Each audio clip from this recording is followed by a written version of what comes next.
Vamos abrir, eu vou convidar os irmãos a abrirem suas Bíblias na carta aos Hebreus, uma das últimas cartas lá da Bíblia. Hebreus, capítulo de número 5. Até olhar de novo aqui, é o 5. Carta aos Hebreus, capítulo 5.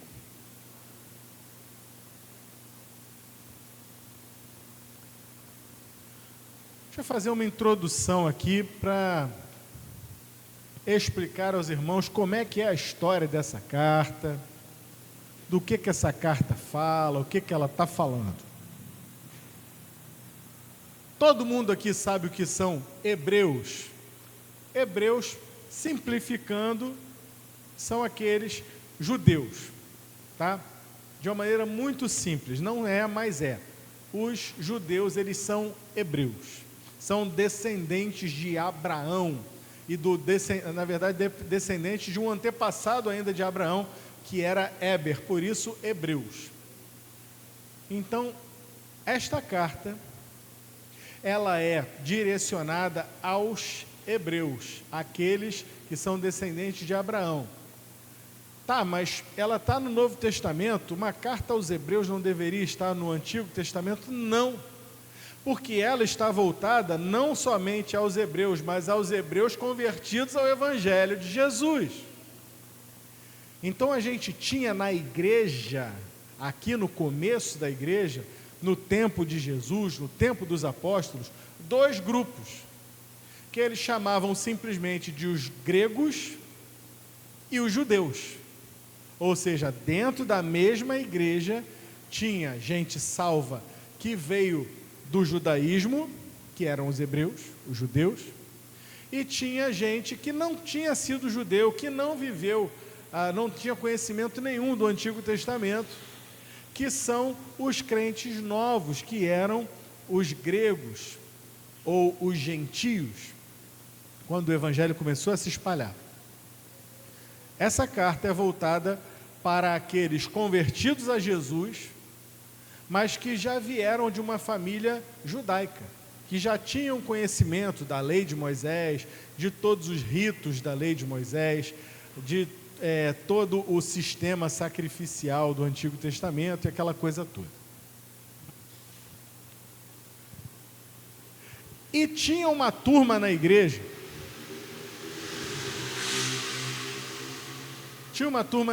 que misturava estação. Como assim misturava estação? Tinha uma turma na igreja que queria transformar a igreja de Jesus numa sinagoga. Queria que os homens fossem circuncidados. E daí ia querer um monte de outras coisas. Ia querer que eles guardassem o sábado. Daqui a pouco ia querer que as mulheres usassem véu e tantas outras coisas. Ia querer fazer separação entre homens e mulheres. Daqui a pouco você não ia mais fazer diferença entre o judeu e o crente em Jesus. O crente em Jesus então é um judeu pró-max, ou o judeu plus. E os apóstolos já tinham falado que não era para ser assim, que a igreja era outra coisa. Mas tinha gente que insistia em judaizar a igreja. E a judaização da igreja, felizmente, acabou, não acabou? Acabou nada. Até hoje, aqui mesmo no Brasil, tem muitas e muitas igrejas que o sujeito diz: sou pastor, bispo ou apóstolo, todos os termos do Novo Testamento, mas ele usa aquele paninho azul e branco, que eu não sei nem o nome daquilo, que o judeu usa, que o sacerdote judaico usa. Lá na igreja dita evangélica, tem lá uns negócios escritos em hebraico, tem a estrela de Davi, tem o castiçal de 7 pontas, a menorá, tem muitas vezes a arca da aliança. Todos os símbolos do Antigo Testamento estão tentando judaizar a igreja. Isso não acabou, até hoje continua assim. Mas o autor da carta aos Hebreus que era um hebreu também, pelo conhecimento que ele mostra aqui. Nós não sabemos quem era esse autor. Há algumas possibilidades, uma delas é que seja Paulo, mas como não está claro, ninguém pode cravar, foi Paulo, ou foi Apolo, ou outra, não se pode dizer quem foi. Ou foi Timóteo, mas era alguém que conhecia do judaísmo, e que era convertido a Jesus. E ele então vai desmontar a judaização da igreja. Olha, esse negócio que vocês estão querendo construir aí, vamos desmontar isso, porque isso não está bom. Vamos começar explicando o básico. Aí ele começa lá no capítulo 1. Sabe os anjos de Deus? Os anjos são servos do Senhor. Os anjos são espíritos ministradores. Mas o ministério de Cristo é superior aos dos anjos. Aí ele avança com essa informação, avança com essa aula e depois ele parte para outra. Sabe o maior profeta do judaísmo? Moisés, que Deus fez grandes maravilhas pelas mãos de Moisés. Moisés é um homem de Deus? É, mas o ministério de Jesus é maior que o ministério de Moisés. Isso já está no capítulo 3. Ele vai desmontando. Gente, vocês estão aí ocupados com anjo? Esquece anjo, Jesus é maior que os anjos. Vocês acham que Moisés é grande coisa? Jesus é maior que Moisés. Moisés era apenas uma figura do que Cristo de fato é. E ele vai falar da obra de Moisés, que seria dar um descanso ao povo. Ele vai dizer, olha, Moisés é muito bom e tal, mas descanso mesmo quem vai dar, só quem pode dar é Cristo. E sabe, pelo ministério de Moisés entrou então o culto organizado por nós hebreus. E a organização do culto tinha a tenda da aliança, e dentro da tenda você tinha uma série de coisas. Você tinha ali na entrada da tenda a pia, você tinha na entrada da tenda o altar onde se sacrificava os animais. Dentro da tenda você tinha o lugar santo, e cada coisa naquele lugar santo significava alguma coisa. Você tinha as luzes, o menorá, que clareava aquele ambiente, mas ao mesmo tempo você tinha ali dentro também no lugar santo os pães da proposição, que eram oferecidos num pequeno altar, e também ali você tinha o altar do incenso, e o incenso era oferecido 2 vezes por dia dentro daquele ambiente santo. E o pão da proposição, ele era trocado todo dia dentro daquele lugar santo. E o óleo jamais poderia faltar, porque Deus é luz, então a luz de Deus continuava brilhando ali dentro o tempo todo. Mas atrás do lugar santo, ao fundo do lugar santo, havia grossas paredes azuis, grossas cortinas azuis. E aquelas cortinas faziam separação entre o lugar santo e o santo dos santos.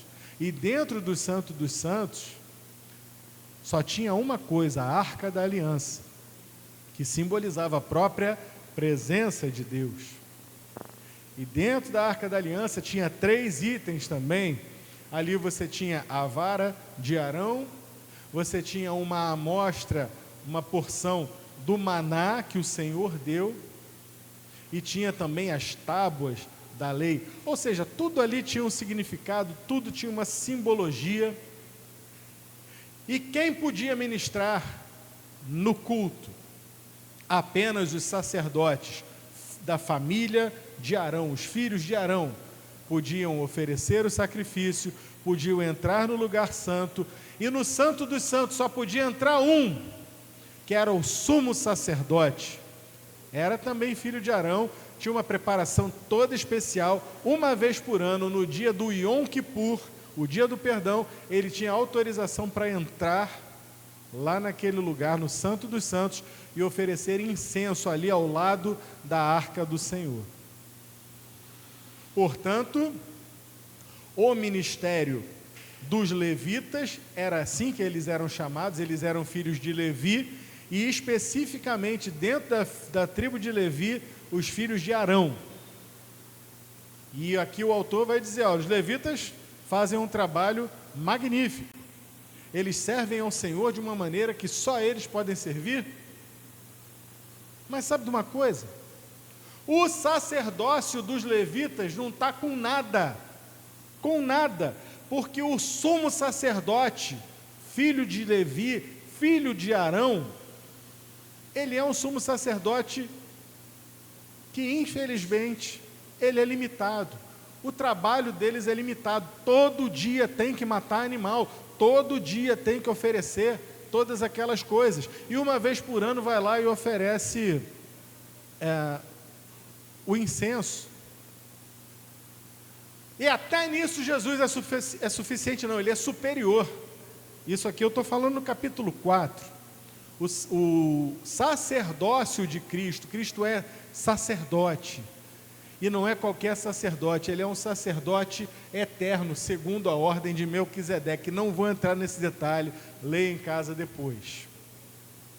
Então, até aqui ele está mostrando que ele tem conhecimento do Antigo Testamento. E que não é por ter conhecimento do Antigo Testamento que ele está querendo judaizar a igreja. Mas pelo contrário, por ter conhecimento do Antigo Testamento, ele está mostrando, gente, nós já temos o que é melhor, o vinho novo chegou. E quando o vinho novo chega, não tem lugar para o velho. Esse é Jesus, ele é superior a todas essas coisas. E vocês ficam querendo voltar para trás. E agora a gente vai entrar no texto que nós vamos ler nessa noite. Guardou? Não precisamos ficar olhando para trás, voltar às coisas do passado que apenas mostravam algo que ainda viria, que já tinha vindo agora, que era o Senhor Jesus. Vamos então para Hebreus capítulo 5, a partir do versículo 11. Depois de explicar tudo isso que eu acabei de explicar aqui, ele de uma maneira muito mais profunda, agora ele vai dizer: há muito mais que gostaríamos de dizer a esse respeito, mas são coisas difíceis de explicar, sobretudo porque vocês se tornaram displicentes acerca do que ouvem.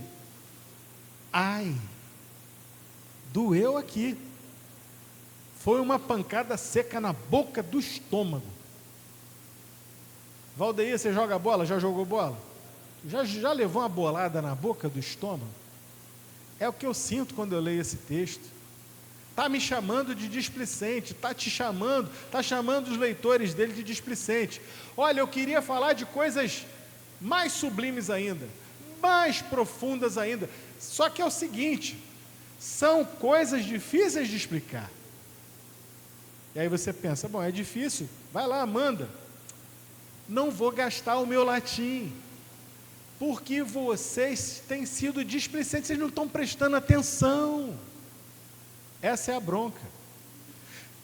Eu queria falar, mas vocês se tornaram displicentes acerca do que ouvem. A esta altura, já deveriam ensinar outras pessoas. Na tua versão Almeida diz assim: a essa altura já deveriam ser mestres. Vocês já deviam ensinar, não deviam estar reaprendendo. E, no entanto, precisam que alguém lhes ensine novamente os conceitos mais básicos da palavra de Deus. Ainda precisam de leite. Que pedrada, hein? Ainda precisam de leite e não podem ingerir alimento sólido. Quem se alimenta de leite ainda é criança e não sabe o que é justo. A comparação aqui é essa mesmo. É uma comparação proposital entre um adulto já desenvolvido, que tem condições de comer o alimento e digerir o alimento sólido, e uma criança que não passa do leitinho. E se a gente somar A com B, somar o que ele falou antes, porque vocês são displicentes, com B vocês são como crianças no entendimento, a palavra é clara: vocês são como crianças no entendimento, que vocês não querem crescer, vocês não se esforçam por crescer, vocês deveriam ser mestres. Quanto tempo eu estou gastando com vocês, ensinando a mesma coisa, e vocês continuam só no leitinho. Não, meus irmãos, não sou eu que estou dando bronca não, é a Bíblia. Quanto crente por aí, que já era para estar voando, e ainda está lá, mas será que eu fui salvo? Será que Jesus é o Salvador? Mas será que eu...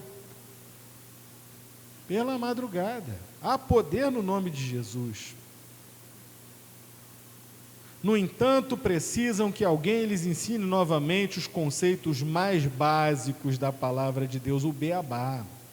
Ainda precisam de leite e não podem ingerir alimento sólido. Do que ele está falando aqui? Do que ele queria explicar. Tem coisas difíceis que eu queria explicar, mas não dá. Não dá para eu explicar, porque vocês são displicentes e não conseguem entender o que eu vou explicar. Como é que eu vou te explicar sobre uma realidade celeste se você está olhando para o chão o tempo todo? Olha para cima. Não. Está entendendo, fulaninho? Professor sabe o que eu estou falando aqui, é complicado.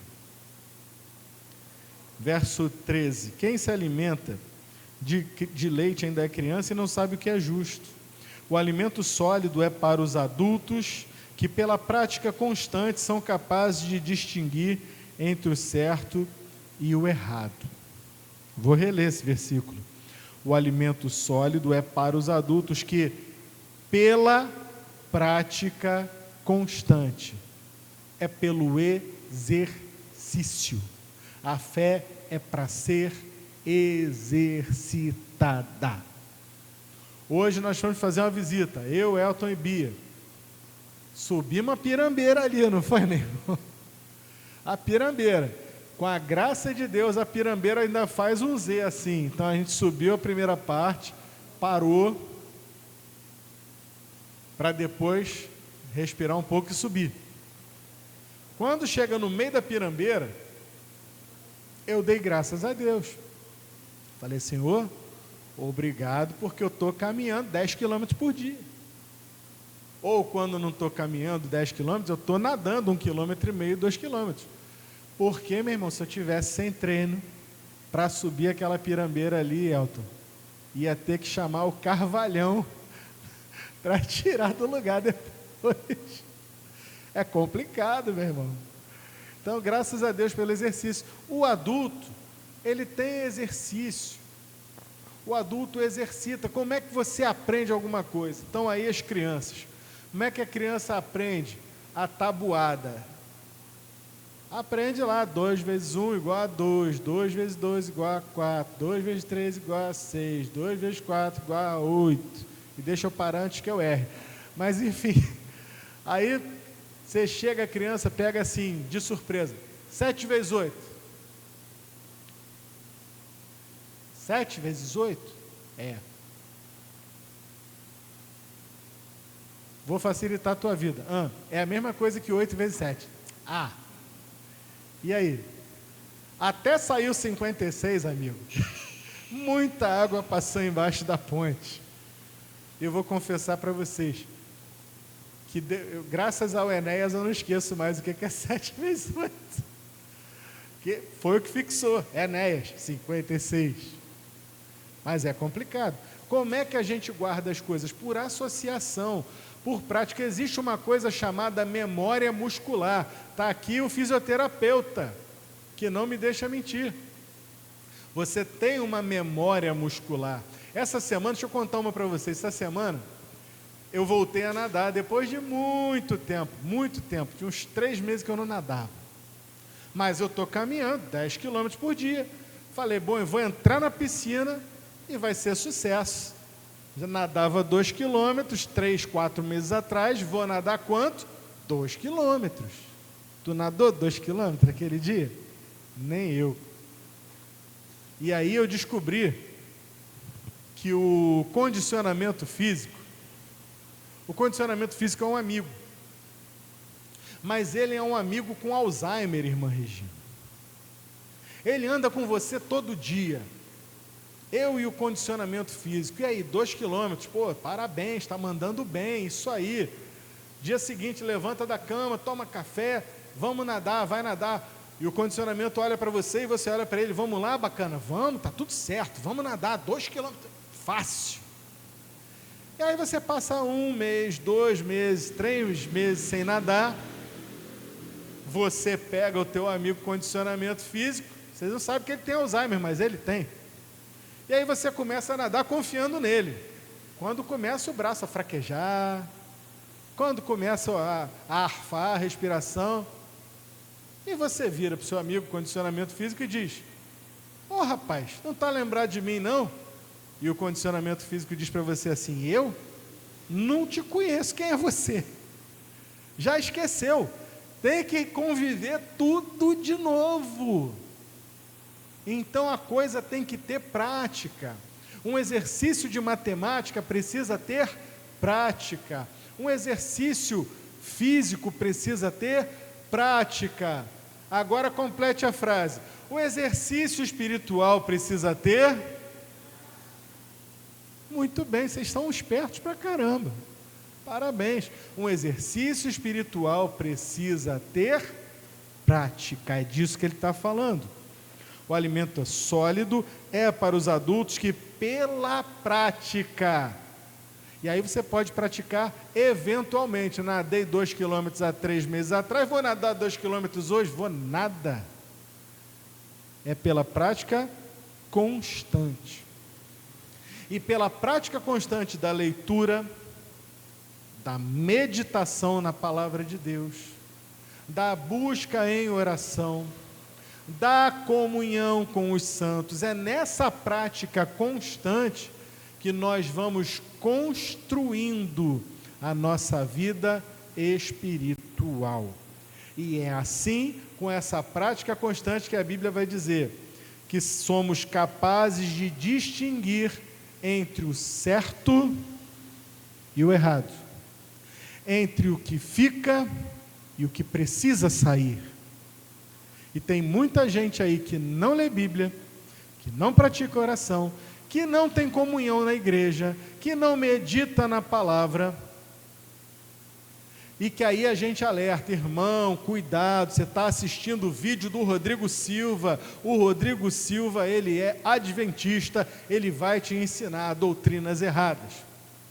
E aí aquele crente que não pratica a palavra, que não lê a palavra, que ouve o galo cantar, mas não sabe onde, está crente que ele manja tudo de Bíblia, ele lança aquela que ele decorou e vai dizer assim, ah pastor, mas aí a gente retém o que é bom.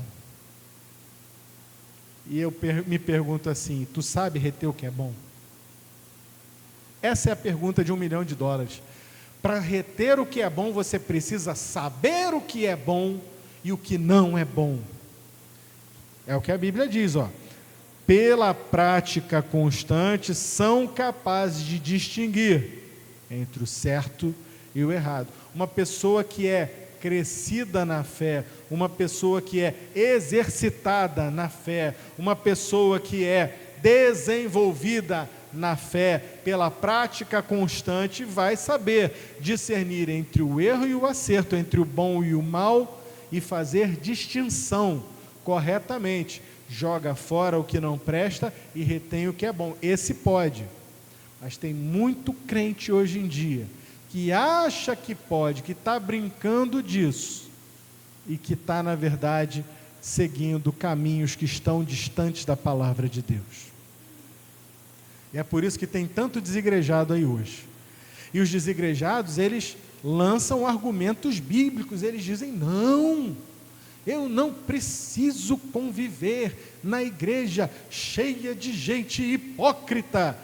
E o pastor Hernandes Dias Lopes ainda me sai com a seguinte proposta, não pode conviver com os hipócritas da igreja? Não, está cheio de hipócrita lá, pastor. Então, nós temos lugar para mais um.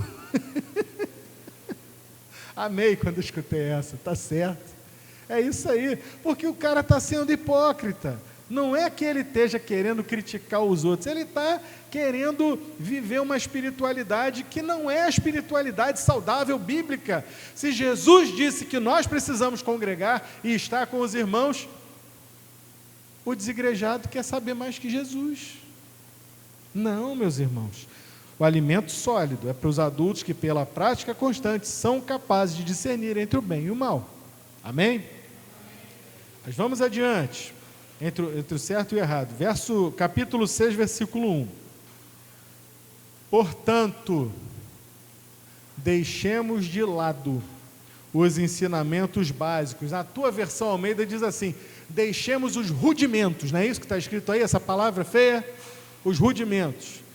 Deixemos de lado os ensinamentos básicos a respeito de Cristo e sigamos em frente, alcançando a maturidade. Vai subindo a escada, não para não. Em nosso entendimento, certamente não precisamos lançar novamente os alicerces, ou seja, o arrependimento das obras mortas e fé em Deus, o batismo, a imposição de mãos, a ressurreição dos mortos, o julgamento eterno. Se Deus permitir, avançaremos para um maior entendimento.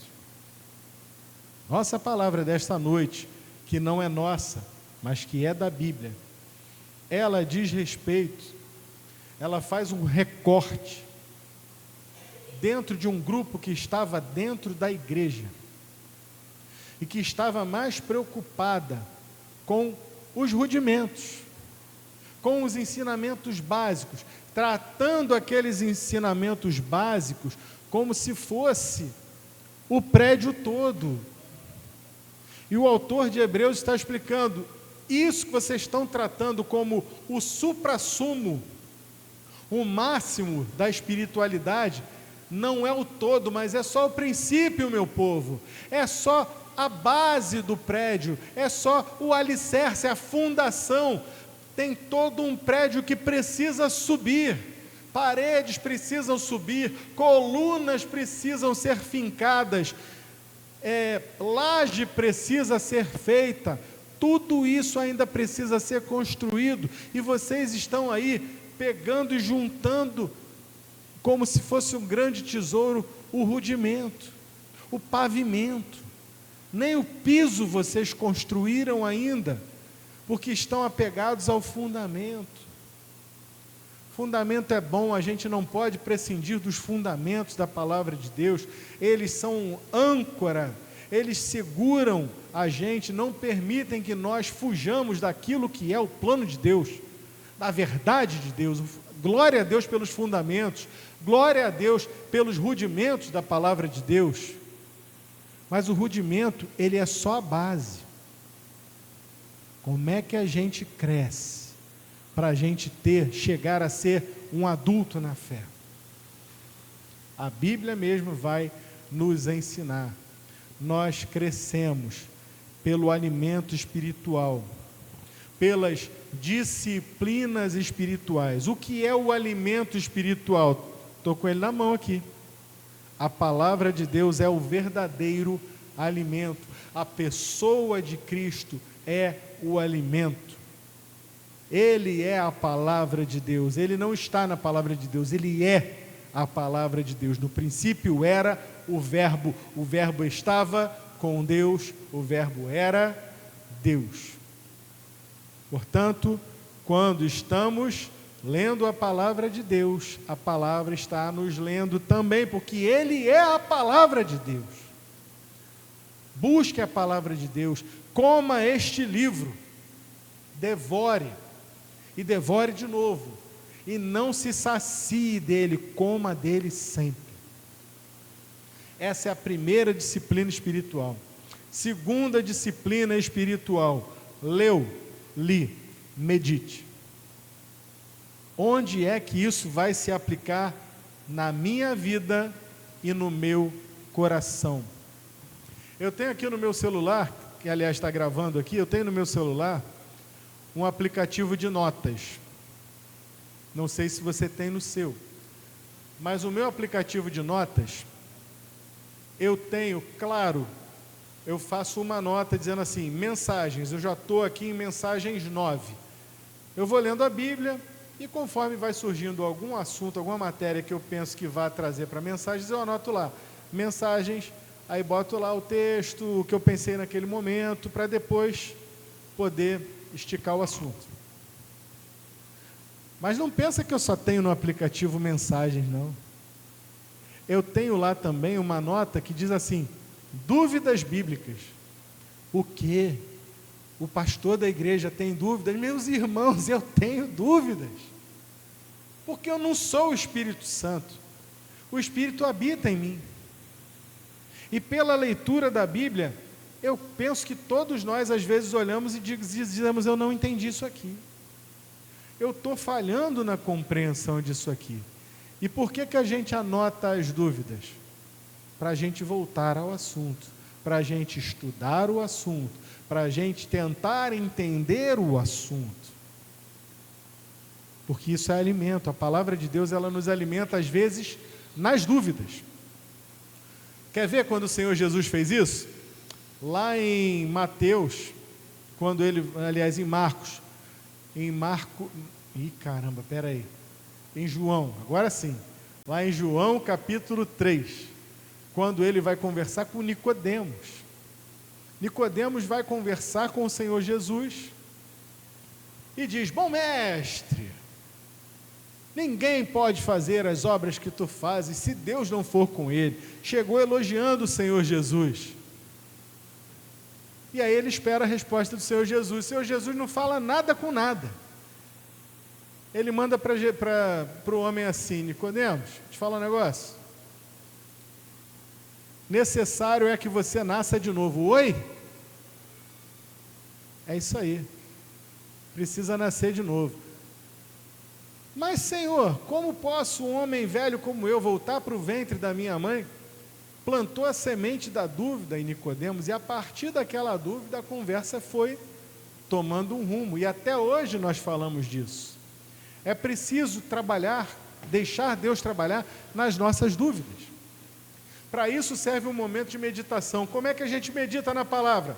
Senta com a palavra aberta, ou com a palavra no seu celular, de repente você está na condução, e deixa o aplicativo de notas aberto, ou deixa um caderninho do lado, e toma nota.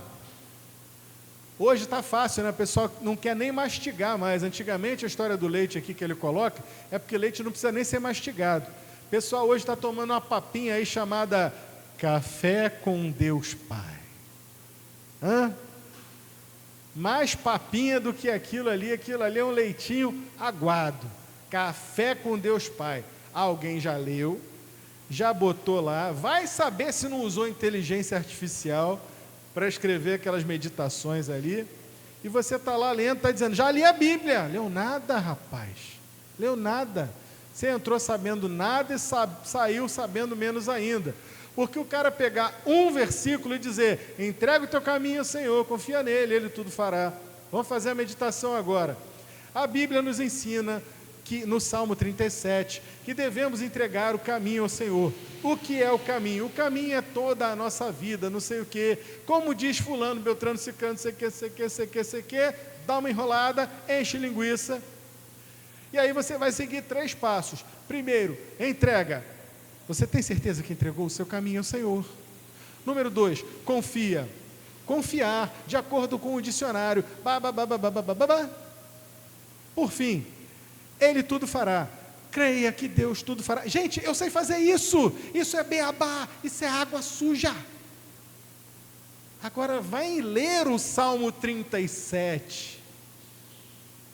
Só ao ler o Salmo 37 você vai entender que é o salmo escrito por um coração aflito, para não dizer revoltado, dizendo, eu não entendo como é que o ímpio pode prosperar.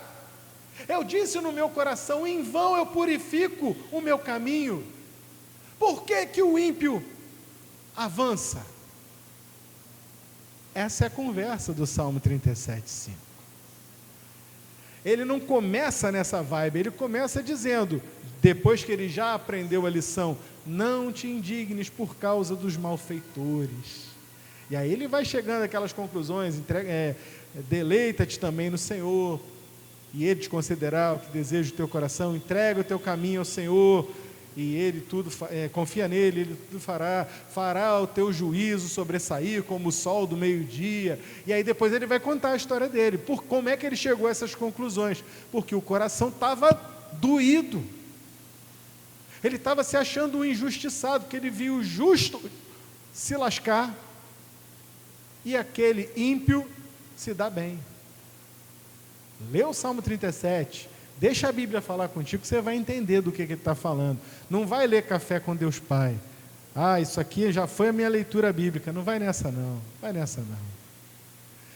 Procure, se você puder procurar bons livros de introdução bíblica, para explicar, olha, eu contei, uma Bíblia de estudo. Bíblia de estudo, todas elas têm assim, o Evangelho de Marcos, foi escrito entre o ano tal e o ano tal. Por quem? Por João Marcos.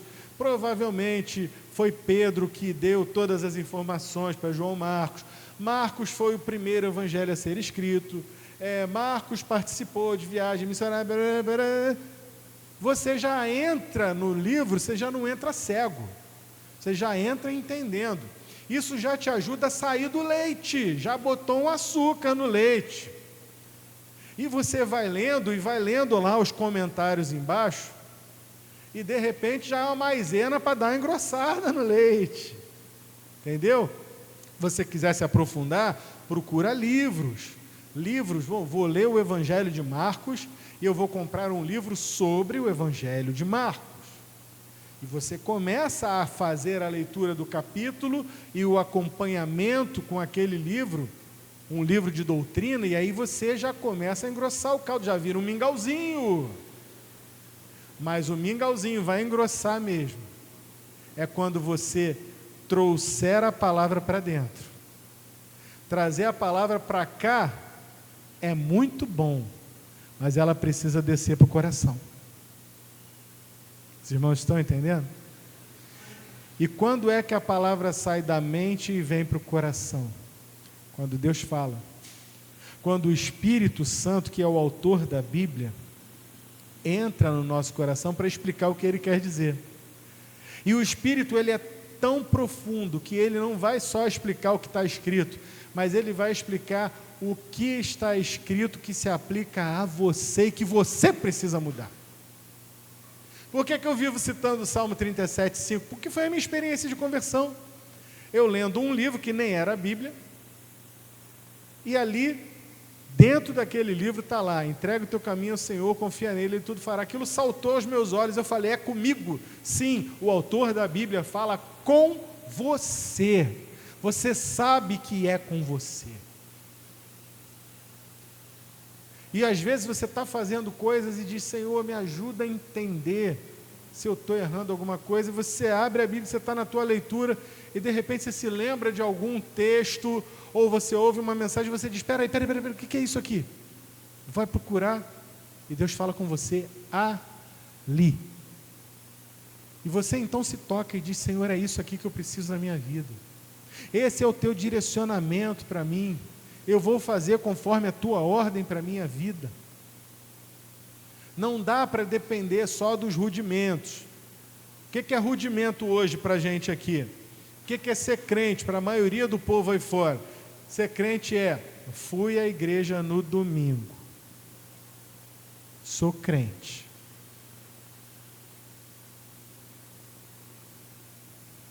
Você é o frequentador de igreja. O crente é isso aqui que o autor de Hebreus está dizendo. O crente é alguém que cresce, que precisa crescer na graça e no conhecimento do Senhor Jesus. Eu espero que nessa noite você saia daqui, como eu, doido de vontade de chegar em casa, de ler a tua Bíblia, de buscar se aprofundar. E você faça um voto com o Senhor. Senhor, me ajuda a me aprofundar. Fala mais profundamente comigo. Me ajuda a entender mais e melhor do que o Senhor quer que eu faça. Por que que o Senhor colocou esta palavra na minha mão? Uma dica, está escrito, Deuteronômio capítulo 30, versículo 14, mas esta palavra está bem perto de ti, muito perto de ti, na tua boca e no teu coração, para a cumprires. Se ela tem que estar apta para você cumprir, ela tem que estar na sua boca, não só para falar, mas tem que estar no coração, para cumprir. Busque ao Senhor, não cesse de buscar ao Senhor. O Senhor Jesus disse que viria, Ele veio. Ele disse que morreria, Ele morreu. Ele disse que ressuscitaria, Ele ressuscitou. Ele disse que Ele subiria, estaria sentado à destra de Deus no céu, Ele está. O Senhor Jesus disse que Ele voltará, Ele virá para buscar os que são dele. Frisa isso, os que são dele. Nós, que dizemos que somos dele, precisamos andar como ele andou. Nós precisamos nos apropriar de Cristo. Verdadeiramente o meu sangue é bebida e a minha carne é comida, disse o Senhor Jesus. Então se alimenta. Só quem se alimenta bem cresce. Quem se alimenta de leite vai ficar raquítico. Quem se alimenta de angu vai ficar raquítico. Precisa comer o alimento sólido para você crescer e poder levar outros a crescer também. Que Deus nos abençoe e nos incite, e nos encha de vontade de crescer na graça e no conhecimento dele. Amém, meus irmãos? Senhor, a tua palavra foi pregada, louvado seja o teu nome por essa palavra que o Senhor trouxe a nós nessa noite.